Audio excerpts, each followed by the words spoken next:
Saat ku menyembahmu, rohmu bekerja.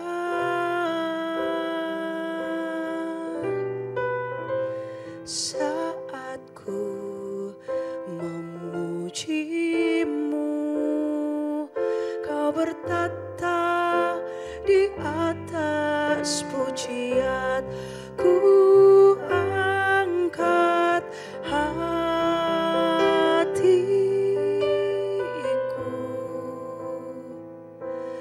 ku pandang ke kudusanmu.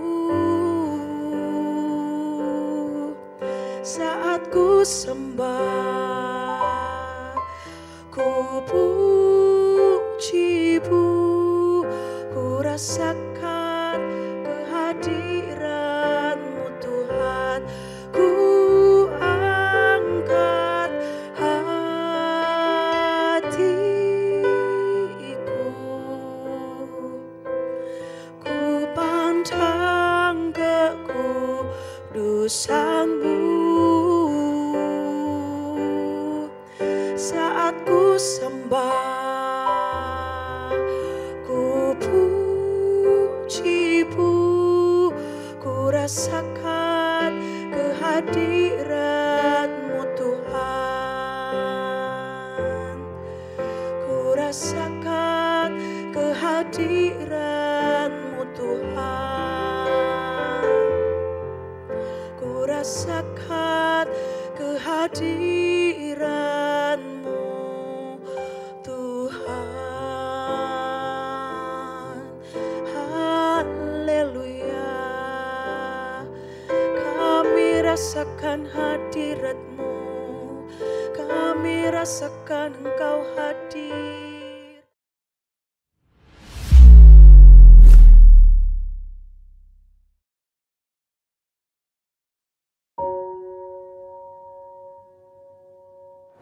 Shalom jemaat Tuhan, jumpa lagi dalam program Sermon Today hari ini.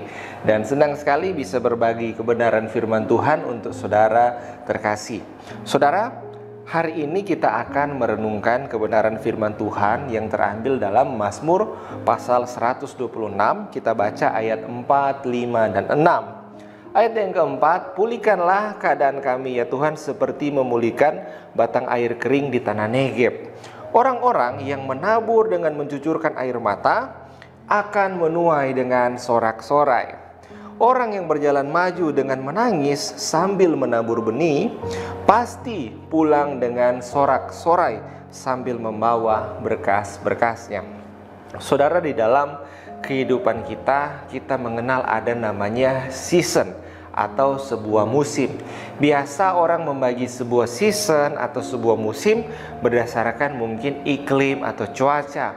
Sehingga kita mengenal musim panas, musim dingin. Untuk negara-negara Eropa mungkin ada namanya musim salju atau winter, saudara.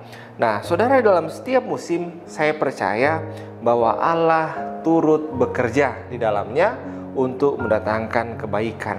Dalam perikop Mazmur 126 ini kita melihat bahwa bangsa Israel mengalami beberapa musim dalam kehidupan mereka. Dari kehidupan bangsa Israel kita akan belajar kurang lebih 3 hal. Dari perikop ini kita akan belajar, saudara, pertama, dari kehidupan bangsa Israel dalam konteks Mazmur 126, bahwa hal yang pertama adalah masa lalu adalah sebuah pelajaran. Nah, di sini kalau kita melihat ayat pembacaan kita tadi bahwa bangsa Israel ini mereka awal mulanya sedang berada di pembuangan di Babel.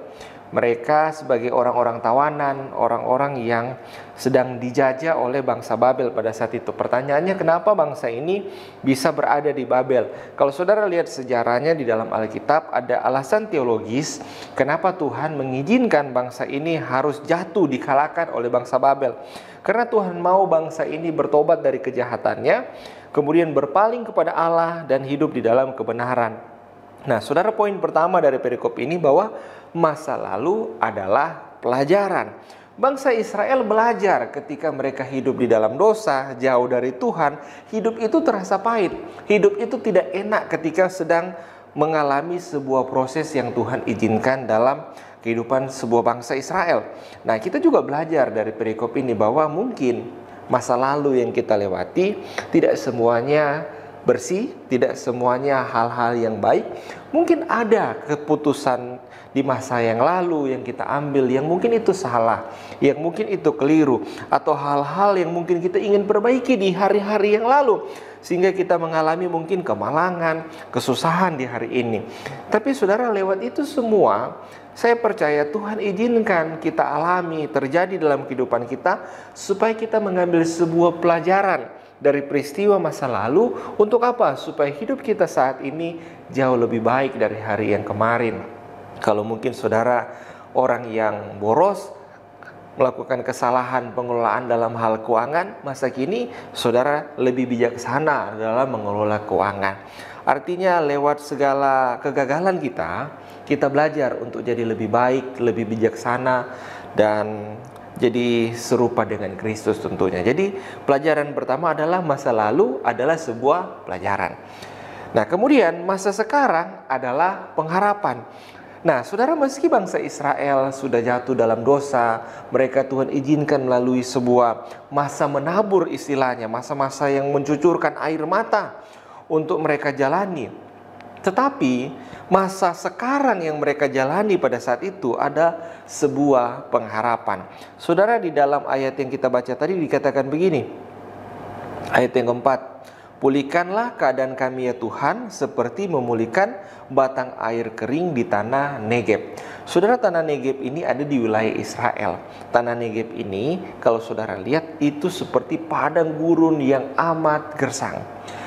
Satu season itu jadi sebuah tempat yang gersang, tidak ada airnya. Tapi satu season Tuhan akan pulihkan batang air yang kering tadi. Dengan turunnya hujan, tanah yang tadinya kering dialiri dengan air, akan tumbuh bunga, tumbuh-tumbuhan, dan tempat itu menjadi hijau, menjadi tempat yang baik. Nah, seperti itulah Tuhan memulihkan keadaan. Artinya masa sekarang yang kita jalani ada pengharapan. Kalau hari ini saudara lagi alami masa sulit, masa-masa yang sukar, percayalah itu tidak permanen dalam hidup saudara. Ada saatnya saudara akan lihat iman, pengharapan yang saudara percaya dalam Yesus Kristus Tuhan akan jadi nyata. Ada satu season Tuhan akan memulihkan umatnya. Ada satu season Tuhan akan pulihkan keluarga saudara. Ada satu season Tuhan akan pulihkan keuangan saudara. Ada satu season Tuhan akan pulihkan kehidupan rumah tangga saudara, kehidupan pekerjaan saudara. Percayalah bahwa masa sekarang yang kita jalani adalah sebuah pengharapan untuk hari depan yang penuh dengan kepastian di dalam Yesus Kristus Tuhan. Itu yang kedua. Saudara, kalau yang pertama masa lalu adalah sebuah pelajaran, masa kini adalah sebuah pengharapan, dan masa depan kita lihat di ayat 5 dan 6 dikatakan orang-orang yang menabur dengan mencucurkan air mata akan menuai dengan sorak-sorai. Orang yang berjalan maju dengan menangis sambil menabur benih pasti pulang dengan sorak-sorai. Saudara, garis bawahi dua kata, akan dan pasti. Artinya apa? Bahwa pengharapan yang tadinya kita percaya, kita imani dalam Yesus Kristus Tuhan, itu akan menjadi kenyataan dan pasti akan menjadi kenyataan. Saudara, bangsa Israel alami masa sulit. Lewat masa sulitnya mereka belajar untuk jadi lebih baik. Dan ketika mereka menjalaninya dengan pengharapan. Pengharapan akan apa? Akan masa depan yang penuh dengan kepastian. Tadinya ada air mata, Tuhan janji akan ada sorak-sorai. Tadinya ada orang yang menangis sambil menabur, Tuhan janji pasti dia akan menuai dengan sorak-sorai sambil membawa berkas-berkasnya. Saudara, masa depan di dalam Kristus Yesus Tuhan itu pasti. Amsal 23 ayat 18 bilang begini, karena masa depan sungguh ada dan harapanmu tidak akan hilang. Saudara, mungkin hari ini kau lagi khawatir, saudara lagi penuh dengan kekhawatiran akan hari esok. Percayalah bahwa hari esok, masa depan itu pasti akan ada, dan sampai di sana ada Tuhan Yesus yang menyertai. Jadi harapanmu tidak akan pernah hilang, dan hari esok Tuhan janjikan pasti akan terbit sebuah matahari yang baru, hari yang baru dengan berkat-berkat yang baru. Apapun yang kita lalui hari-hari ini, percayalah bahwa baik di masa lalu, masa kini, dan masa akan datang, Tuhan Yesus ada dalam setiap musim kehidupan kita. Mari kita berdoa. Tuhan Yesus berdoa untuk setiap jemaat Tuhan dalam setiap season, dalam setiap musim yang kami lewati. Kami percaya semuanya terjadi dalam kedaulatan Allah, bahwa dalam setiap masa lalu yang sudah kami lalui, setiap pahitnya kehidupan, ada sebuah pelajaran untuk jadi lebih baik, untuk menjadi serupa dengan Kristus. Bahkan masa kini, seberat apapun yang kami jalani, itu tidak permanen, itu sementara. Bahkan Tuhan janji akan ada masa depan yang pasti, penuh pengharapan, akan ada berkat-berkat yang Tuhan sediakan ketika kami kuat bertahan melalui hari-hari ini. Berkati setiap jemaat Tuhan dalam segala aktivitasnya sepanjang hari ini. Penyertaan-Mu, kasih setia-Mu, berkat-Mu melimpah dalam kehidupan kami semua. Dalam nama Yesus kami berdoa. Haleluya. Amin. Tuhan Yesus memberkati.